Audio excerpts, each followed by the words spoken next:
Hey everybody, welcome back to another video. I'm so sorry for abandoning you guys, but finally I can make a video again. I'm so excited. Alright, so we got some important movements on the Luhansk front line right now. So up north, Ukraine has been slowly dismantling this group of Russian defense for a while now, and it seems like they've finally broken it to a point where they can broke it. I'll just draw it instead. The front line used to be similar to this blue line, where Russia was in control of this whole region right here, including Vilshana. Ukraine started by taking over half of Vilshana to cover their flanks to attack Pershotravneva. From there they took over Stepova, Novoselivka, and Avnivka too.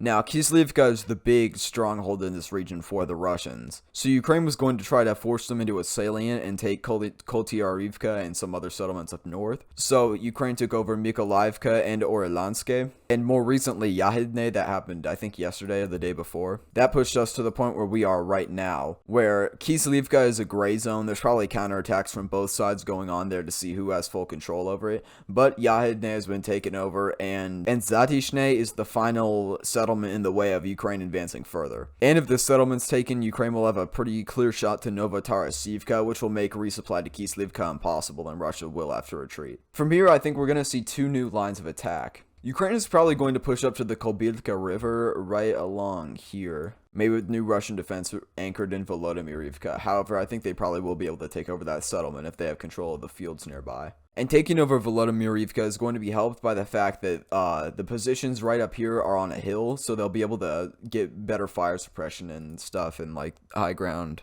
I forgot the specifics of it. I'll talk about this section a little more in just a second. The second line of attack will probably be furthermore up north. Ukraine might try to take out Koshelivka and Arapaivka, and if Ukraine is able to take out Koshelivka, it'll make taking Arapaivka even easier because it will be on a hill. Now, more up north, this is where stuff gets interesting.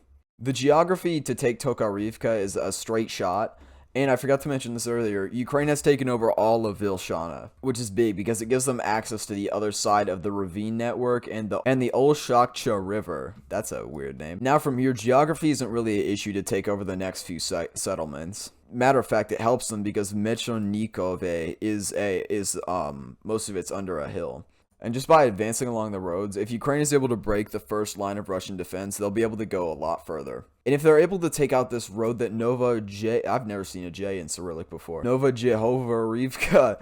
If they take out that road, that will make supply to Tavilzhanka a lot harder, which could potentially fold this whole region right here. And then from there, they can take over Berestove, Kharkov, I don't know how to say it, and then Terny, which would essentially force this whole region in between the Russian border and the Kharkiv region to retreat. That would be very nice to see the front return to something around here. Alright, now from there, there's no real roads to get to the next big city of Troitske, and I think the front will probably freeze here if they do make it this far. An assault on Ilinka would also be kind of easy because of the geography, and they may be able to work their way out to potentially develop an attack towards Pokrovske and eventually Nizhnyaya Duvanka. Okay, now that I've just rambled about that, let's go back to what I was talking about a couple minutes ago. There's been a lot of back and forth going on in Kuzemivka, which is a big Russian stronghold. There was a brief period of time where Novosilivske was trading hands, but it seems like Ukraine has established their control over it. They also have control of Krivoshivka, which would allow them to hit Kuzemivka from two sides. And if they do break past this area in Zatshine and take over Volodymyrivka, that would allow them to hit Kuzemivka from three sides and effectively make it have to surrender. That would make it so Russia may have to fall back to the Kobylivka River where Nahudne is,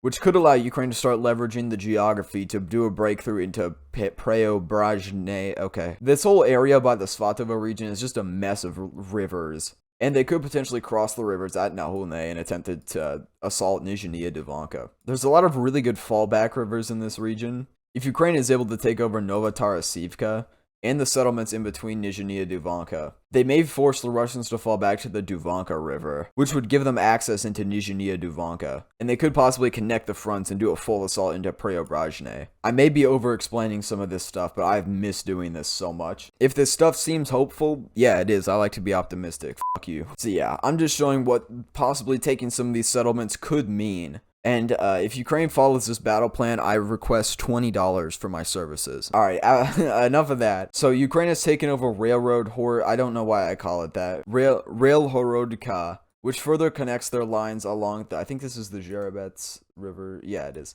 And that allows them to coordinate stuff better between Koalivka and Real Horidor. This makes the difference in between the front lines and Svatove increasingly more uncomfortable for the Russians. I love making videos so much. I could talk about this for hours.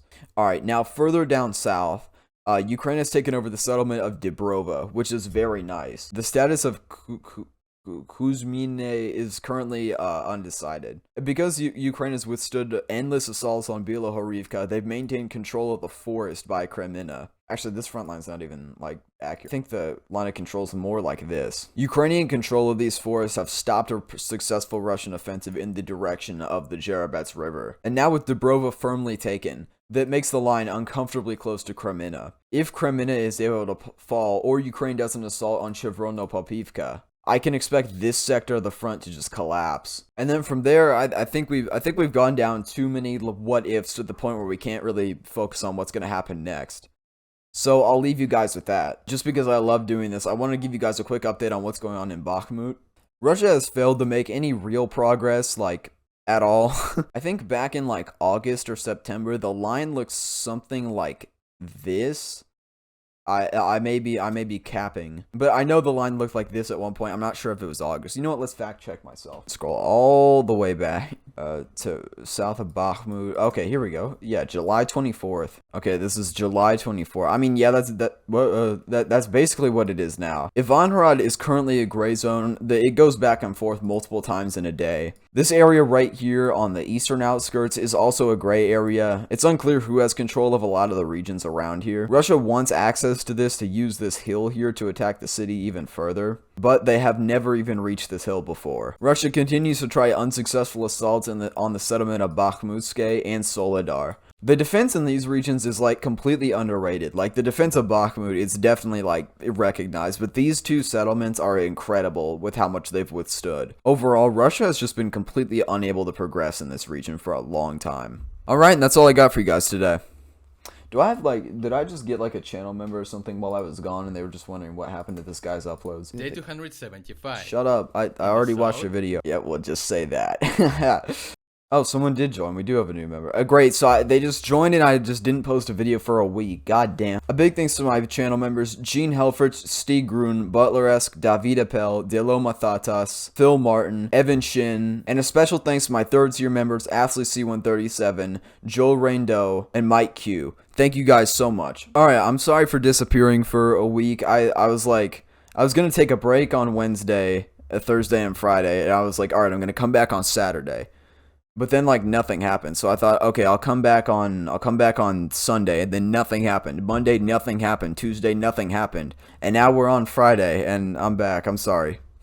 I've been making the most fire album ever. I rap if you didn't know. But yeah, that's what I got. Channel members only. There you go. There's your motivation to subscribe. I mean, I haven't done this in so long. All right, it feels really good to make a video again, and I miss you guys. All right, see you later.